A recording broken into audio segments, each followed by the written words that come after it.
All right, what is going on, Colts Nation? Welcome back to another episode of Bring the Juice. Of course, your guy Cody here, and wanted to kind of talk about today some players the Indianapolis Colts could move on from that could help them increase in cap space. Now, obviously, the Indianapolis Colts right now sit kind of right in the middle when it comes to cap space right now, around $28 million they will have in the 2025 offseason as it stands right now.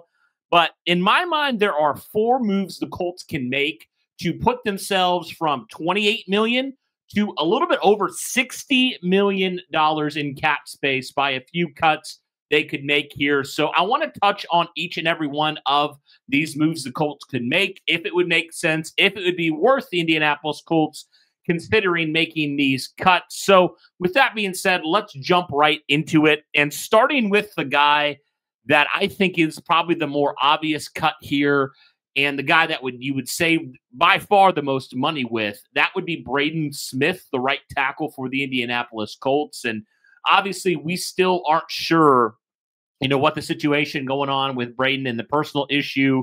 Hopefully whatever that is, it gets solved. But regardless of that, when looking from a pure roster standpoint right now, Braden Smith, if you did release him, you would save almost $17 million in cap space that you would free up right there, right? If you were able to get rid of him there. Again, he's been a good right tackle when he's been healthy, but especially the last couple seasons, he's had his fair share of injuries. So he could be an option for the Indianapolis Colts, depending what's going to go on there. And you do have a guy that could be waiting in the wings in Matt Gonzalez, who did fill in for Braden Smith last year and could potentially be that guy moving forward at the future at right tackle. And especially if you're going to go re-sign a guy like Will Fries, you already have a lot of money invested in this offensive line. You obviously paid Quentin Nelson what you paid him. You're probably going to have to pay Bernard Ryman in the next couple off seasons. So the Indianapolis Colts are going to have a decision they're going to have to make here really soon. It would make a lot of sense for the Colts to move off of Braden Smith if they did cut him here, save $17 million right there. And all of a sudden, there you go. You're well over 40. So, yeah, that would make some sense there for the Colts with Braden Smith. Three other guys, all on the defensive side of the ball for the Colts to potentially consider. The first guy is Samson Ebukam. And Ebukam, I'll admit, in 2023, I thought he had a very good season, a very nice season for the Indianapolis Colts. He led them in sacks, just fell short of 10 sacks on the season. I thought he was a good player. He was probably one of their better defenders in 2023, all things considered. But then, of course, the Achilles injury happened. He missed the entirety of 2024. Typically with those type of injuries, it takes a while for guys to recover. It's more than just a one-year recovery period to get back to where they were pre. And also, when you look at it, Ebukam's 30 years old, so he's definitely on the wrong side of the age, now when it comes to that. So this would make some sense. And if the Colts cut him, they'd be saving roughly $7.5 million right there. And, they have some other guys they're going to have to figure out. They have Dayo Adangbo, who is due for a contract extension as well. So they have a lot invested in that defensive line. Obviously, they just extended Buckner and Grover Stewart last offseason. So there's a lot of investment right now with that group. And for Ebukam on the wrong side of 30, as good of a player as he was in his one season with the Colts, it would be tough to keep him around, especially with the injury and the age. So the Colts did that. They'd be saving $7.5 million right there. So right there alone, you're over $20 million that you're saving between those two guys.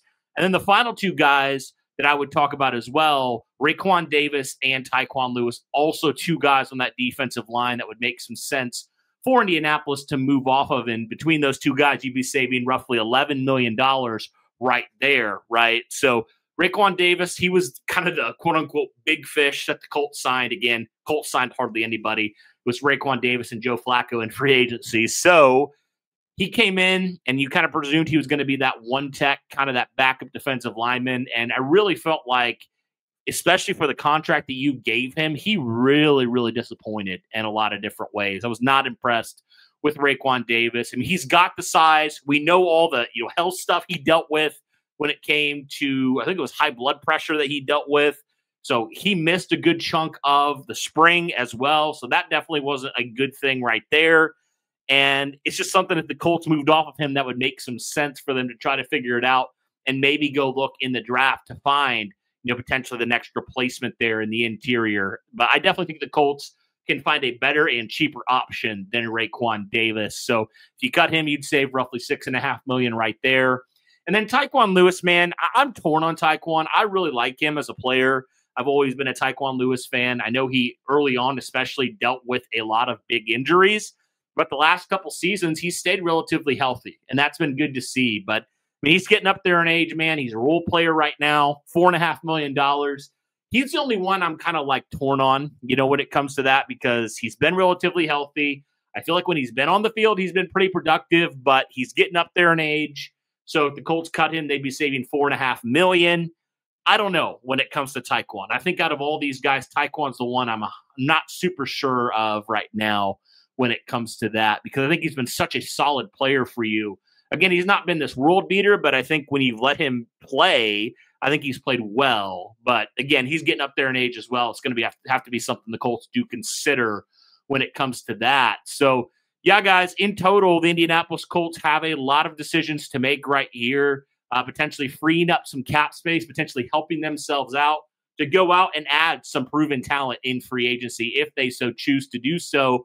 And if Chris Ballard's actions line up with his words, which obviously to be determined there, the Colts will have some decisions to make when it comes to this unit and to some of these players that have been around. Some guys been around for a while. Some other guys only been around a couple of years, but Colts are going to have to figure out what's going to happen there. And as you see, all four of these guys are on the line. So that is definitely something that's going to be interesting to see there. And when you look at it right now, all these guys have certain appeals to keep, but also certain, appeals to let go in favor of some cheaper options, and potentially some guys already on the roster or guys you're going to add maybe in the draft that could replace them at a much cheaper rate there. So that kind of does it, guys, when it comes to some players that the Colts could cut right away to save themselves some pretty significant draft capital. I think that would make some sense if Indianapolis went in this direction and started cutting some of these players, saving themselves some money there, and really starting to construct this roster the way it needs to be constructed. Getting some real assets into the secondary and investing some more maybe at the tight end position and some other weapons maybe as well. But yeah, guys, it'll be interesting to see how Indianapolis does handle this. But I'd be curious what your thoughts are on these four players that I mentioned for the Colts here potentially to cut. Again, Braden Smith, $16.75 million you would save. Samson Ebukam, $7.5 million. Raekwon Davis, $6.5 million. And Tyquan Lewis, $4.5 million. So you'd be saving yourself a good chunk of money if you did elect to go in that direction. Not quite $40 million, but that's pretty significant, right? If you did that, and I think you'd be sitting a little bit over $60 million if you did make all of these cuts happen. So, guys, do you think it's worth it? Let me know those thoughts in the comments down below. But, guys, that'll do it for this one. Thank you so much for tuning in. If you haven't already, be sure to smash that like button, hit subscribe, turn on the notification bell, all that good stuff. Going to be trying to come out with some content. Guys, Derek has been sick this week, so do apologize that we haven't been able to get out as much content as we typically get out, but do appreciate everybody's patience here. But just wanted to hop on here real quick and get my thoughts on this because I've been thinking about this today a little bit. Wanted to get my thoughts out to you guys and see what your opinion is when it comes to some players the Colts could cut in favor of some freed up cap space here in 2025. So, guys, let me know all those things in the comments down below. But, guys, that'll do it for this one. Thank you so much for tuning in. And as always, guys, go Colts.